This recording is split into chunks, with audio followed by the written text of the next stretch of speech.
Have you ever just picked up a box of cereal, read those big, bold claims on the front, and wondered, how in the world do we actually quantify the invisible risks of a deceptive food label?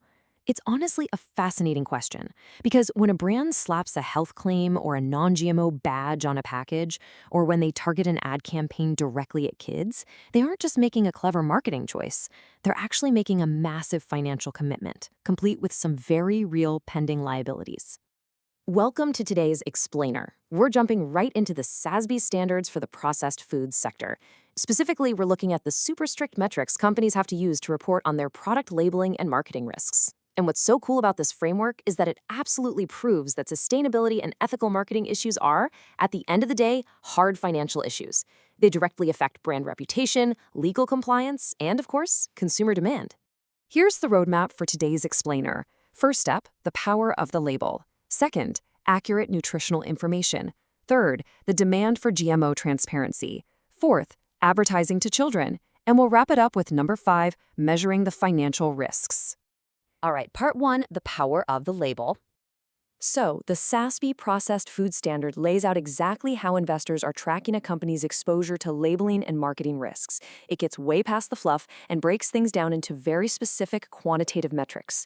We're talking hard data points like the percentage of advertising impressions made on children, the actual revenue split between GMO and non-GMO products, incidents of non-compliance, and the total monetary losses from legal proceedings. Instead of relying on vague promises about, good marketing, this framework demands cold, hard numbers. It literally turns the art of advertising into the absolute science of risk management. Moving on to section 2, accurate nutritional information. Now, the absolutely crucial starting point here is defining what we actually mean by a health claim.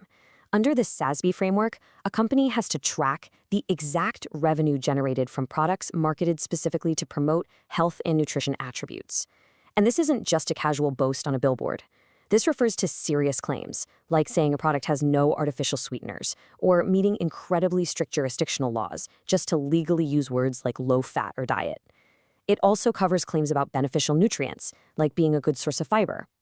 The company literally has to isolate the revenue from these specific products because that money is highly dependent on 2 things: consumer trust and regulatory approval. But you've got to keep in mind there are very strict boundaries to this metric. While it definitely includes regulated terms like low sodium or reduced sugar, it explicitly excludes labels like organic, non-GMO, and gluten-free. Why? Well, those specific certifications actually represent a totally different set of consumer concerns, and they follow an entirely different regulatory pathway. So for investors, this distinction is huge. They want highly granular data, right? Not just one giant bucket of everything a company kind of considers healthy. Which brings us to section 3, the demand for GMO transparency. For this one, SASB requires companies to track both sides of the coin.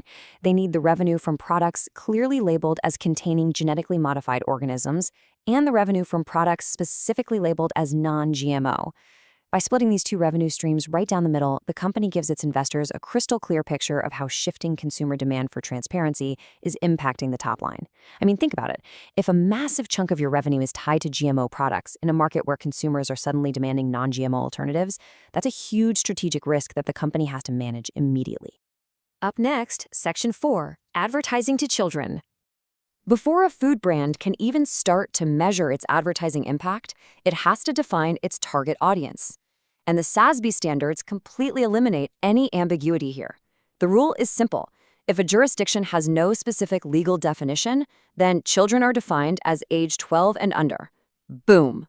Establishing that firm baseline is the absolutely crucial first step to holding companies fully accountable for where their marketing dollars actually land.